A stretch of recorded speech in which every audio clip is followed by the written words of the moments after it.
up today, President Park Geunhye again condemns North Korea for its latest nuclear test. She calls on China to come down harder on Pyongyang this time around. The top nuclear envoys of South Korea, the US and Japan vow to press for the strongest possible UN sanctions against North Korea following its latest provocation. Plus, Iran swiftly releases 10 US sailors who strayed into the country's waters. The US thanks Tehran for treating the sailors well. Stay tuned for these stories and more.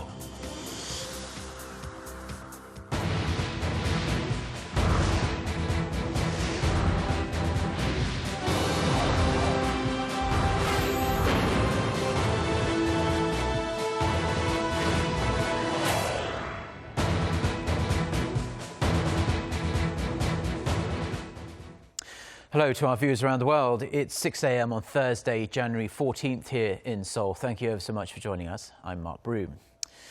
And we start with President Park Geun-hye's change in tone over North Korea following its latest nuclear test. In a special address to the nation on Wednesday, the president substituted previously used keywords like dialogue and reunification for terms containing punishment and strongest ever sanctions. She also urged the Chinese government, with whom she has built a strong partnership, to do more to pressure North Korea. Song Ji-son starts us off. President Park Geun-hye got right down to business and stressed how serious the situation is right now, with the North having conducted its fourth nuclear test last week, as well as the ongoing standoff at the National Assembly, where lawmakers have yet to pass multiple bills aimed at revitalizing the economy. 안보와 경제는 국가를 지탱하는 두 축인데 지금 우리는 이 두 가지가 동시에 위기를 맞는 비상 상황에 직면해 있는 것입니다. The president reassured the public that Seoul and Washington will work in close coordination to impose a new set of strong, comprehensive sanctions on Pyongyang at the UN Security Council, and said the two allies will do all they can to win consensus on that from the international community. The president also called on China to do its part, saying she believes Beijing will take the necessary actions in line with its stance on the denuclearization of North Korea. 어렵고 힘들 때 손을 잡아주는 것이 최상의 파트너입니다. 앞으로 중국이 안보리 상임 이사국으로서 필요한 역할을 해줄 것으로 믿습니다. The president reiterated her commitment to keeping the Korean peninsula free of nuclear weapons, in response to a question posed after the address about whether Seoul should have its own nuclear arsenal to guard against the North, and emphasized that Seoul is covered under the nuclear umbrella of the United States. As for the recent settlement with Tokyo on Japan's wartime sexual slavery, she said the agreement meets the three conditions the victims were demanding: having Tokyo acknowledge its responsibility, a formal apology, and financial compensation from the Japanese government. President Park urged lawmakers to pass counterterrorism bills to protect the public from threats coming from North Korea and elsewhere. She also urged them to pass labor reform and other economy-related bills to pave the way for new growth engines that will sustain the country for decades to come. Song Ji-son, Arirang News. Now, the chief nuclear envoys of South Korea, the United States and Japan have had their say on North Korea's latest nuclear test. They want to see strong UN sanctions slapped on the regime. They also want China to be more proactive, given its influence over Pyongyang. Geunhye has the details. All three sides were in accord about the timeliness of the meeting. Seoul's representative Hwang Jung-guk, the special representative for Korean Peninsula Peace and Security Affairs, and his U.S. and Japanese counterparts Sung Kim and Kimihiro Ishikane held the first of a series of talks among Sixparty talks members Wednesday, exactly a week after North Korea's fourth nuclear test. They agreed there needs to be a change in approaching Pyongyang. The three countries, South Korea, the U.S., and Japan, have agreed to act in a different manner than in the past. They said as North Korea enacted its nuclear test, despite continued warnings from the international society, they'll respond correspondingly through diplomatic pressure. The three did not yet reveal any details of the negotiations, but they said much of the talks focused on how a proposed United Nations Security Council resolution should sanction North Korea. It's not yet clear when the UN body will adopt the resolution. We exchanged various ideas on when it will be adopted, and a lot of negotiations are being held in New York. As of now, the member states are mediating each of their thoughts. It may take some time, but I can't tell you for sure. Many say the biggest point of focus is how active China, North Korea's closest ally, will be in making the resolution as effective as possible. I hope the Chinese authorities agree with us that we simply cannot take the business as usual approach to this latest provocation. We'll be working very closely with them to come up with a meaningful resolution. I think the Chinese will agree with us. With the results of Wednesday's meeting, Seoul's Representative Hwang will head to Beijing Thursday and to Moscow next Tuesday to continue his talks with his respective counterparts. Kwon So-ah, Arirang News. Now, Russia has vowed to support a new UN resolution against North Korea over its latest nuclear test. The pledge came from Russian Foreign Minister Sergei Lavrov during a telephone conversation Wednesday with South Korea's Foreign Minister Yoon Byung-se. Officials in Seoul say Lavrov stressed that Moscow agreed Pyongyang's nuclear development was a big concern. Lavrov also told Minister Yoon that Russia would play an active role in related consultations at the UN Security Council. US Secretary of State John Kerry has outlined Washington's foreign policy agenda for this year, but made no mention of North Korea or its latest nuclear test. During a 40-minute-long speech at the National Defense University in Washington on Wednesday, Kerry touched on various issues, including the situation in war-torn Syria, the implementation of Iran's nuclear deal, the Trans-Pacific Partnership, or TPP, and the Paris Climate Change Agreement. Kerry said Iran would comply with last summer's nuclear deal within days, but made zero comments about North Korea's nuclear program. This follows a similar move by President Obama. He didn't mention North Korea in his State of the Union address. Experts believe the US is adopting a tactic of strategic ignorance toward the Kim Jong-un regime, which has refused to restart denuclearization talks and instead forged ahead with its fourth nuclear test. And a North Korean drone briefly veered into South Korean territory on Wednesday before turning back and heading home upon the southern military's warning shots. Our Defense Ministry correspondent Kim Yeon-bin has the details.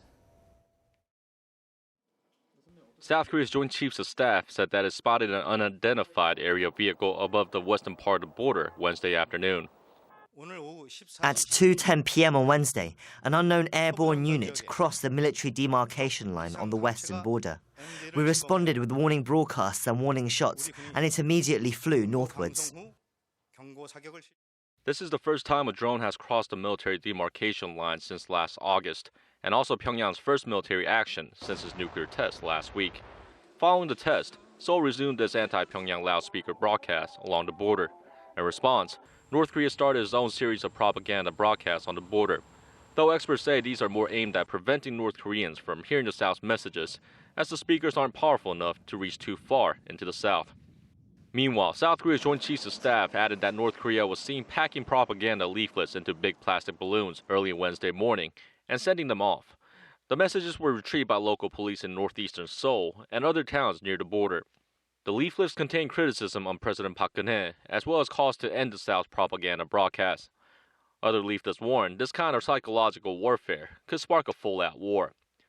Experts say the loudspeaker broadcasts are feared the most by the communist state, as they bring outside information to troops and residents on the border, and could cause them to start questioning the regime. Kim Yeon-bin, Arirang News.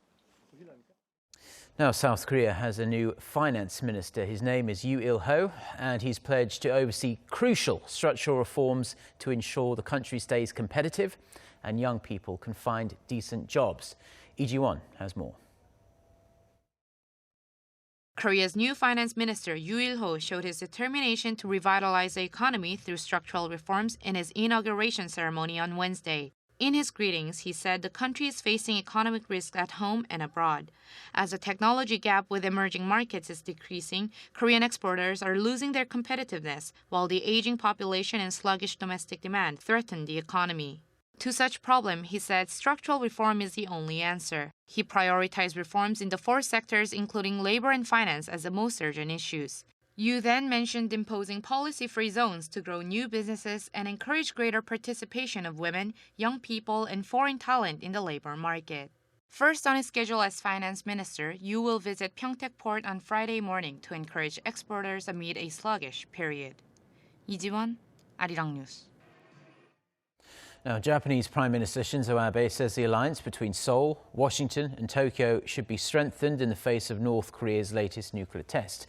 During a meeting with the South Korean parliamentary delegation in Tokyo on Wednesday, Abe also reiterated that the issue of Japan's wartime sexual slavery was solved finally and irreversibly through his phone conversation with President Park Geunhye and the meeting of the 2 countries' foreign ministers in late December. Now, Seoul's Saenuri Party lawmaker So Chung-won, who led the delegation, delivered a message from President Park which stressed the 2 countries needed to implement the agreement wisely so the spirit of the accord is not undone. So asked Abe to address hate speech rallies against groups such as Koreans living in Japan by adopting certain legal measures. Abe admitted it was a shameful problem and he promised to bring the issue to Parliament in the near future. Now, the Korean victims of Japan's wartime sexual slavery have held rallies calling for justice in front of the Japanese embassy in Seoul every single Wednesday since 1992. And on Wednesday just past, 6 of the surviving victims held a press conference to announce their stance on the landmark agreement reached by Seoul and Tokyo last month. Lee Soo-eun has more. 6 elderly survivors of Japan's wartime sexual slavery stood united to, quote, absolutely reject the settlement reached between Korea and Japan last December. The women, together with 2 civic groups that have long supported them, the Korean Council for the Women Drafted for Military Sexual Slavery by Japan and the House of Sharing, spoke at a press conference Wednesday during the weekly protest gathering that's been held in front of the Japanese embassy in Seoul for the last 24 years. There, the survivors said they refused to accept the money pledged by Tokyo for Seoul to create a foundation for their benefit. It doesn't matter how many times the 2 governments met. What's important is that the survivors' opinions were not included in the negotiation process, nor were they asked for their agreement. Civic groups will form an alliance to help the survivors fight through lawsuits against Tokyo and build more of the symbolic comfort women statues in Korea and the U.S. Last December, Seoul and Tokyo reached a settlement on the wartime sexual slavery issue that they would end the dispute once and for all if Japan apologizes to the victims and fulfills its pledge to provide them with 1 billion yen, or $8.3 million in compensation. The settlement has been the object of widespread criticism in Korea, with the victims and supporting civic groups rejecting it repeatedly. Around 800 activists, politicians, and others were present in support of the survivors at the press conference on Wednesday. Lee Soo-eun, Arirang News. Now, the United States has thanked Iran for its prompt release of 10 U.S. sailors who had entered Iranian territorial waters by mistake. Iran's Islamic Revolutionary Guard Corps said the sailors were released in international waters on Wednesday after it determined they hadn't veered into Iranian waters on purpose. The sailors had been detained aboard 2 U.S. Navy patrol boats in the Gulf on Tuesday. The sailors say they were treated well during their short detention. The release came a matter of days ahead of the expected implementation of a landmark nuclear accord between Tehran and world powers, including the United States.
Well, those are the stories we have been following on this Thursday morning here in Seoul. For more of the latest, don't forget to check out the website arirang.com/news. We also have a smartphone application. You can find all the latest news and TV shows on there. You can just search for Arirang TV in the usual places. We will be back with our next scheduled newscast at noon Korea time. So until then, goodbye.